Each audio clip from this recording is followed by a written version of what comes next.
دینة النبی مسجد نبوی شریف. امروز لحظات آخرینی هستند که ما به قصد مکه مکرمه ترک این اماکن مقدسه می نماییم. این موضع که روز قدمگاه پیامبر محمد صلی الله علیه و سلم بود. ایام در اینجا ابوبکرها و عمرها، عثمانها و علیها، خالیدها و ابوذرها، طلحه‌ها و زبیرها و ابو هریره ها و ابن مسعود ها در اینجا قدم می زدند و آنجا پی در پی غرفه ها و خانه های ازواج مطهره نبی ام المؤمنین زینب و ام کلثوم، عایشه و ام حبیبه بود. بله، در تاریخ صحفات زمین این مسجد درج گردیده است که روز از اینجا مرد عراقی با نام نعمان ابن ثابت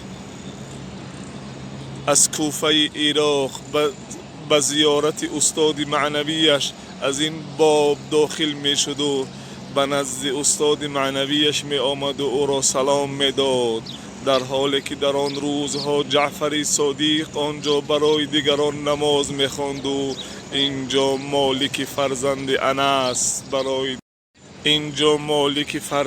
انس در اطراف شاگردانش را جمع بنموده و عطای خود را تعلیم میداد.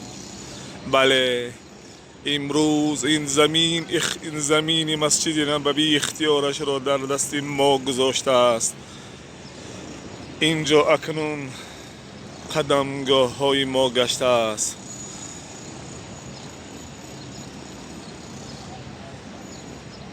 و این عکاسگری های ما امروز یا از ماست یا بر ماست. دیگر اینجا محمد آنجا خواب است و آنجای دیگر بقیعه ها. بله، اگر خواهی که درک کنی که در این گفته ها چه سر نهان است، پس بدان که باید که نگاهت را به زمین این مسجد مقدس نه با چشمی که میبینی به آن بنمایی، بلکه با چشم عمر زمین این مسجد نگاه بنما.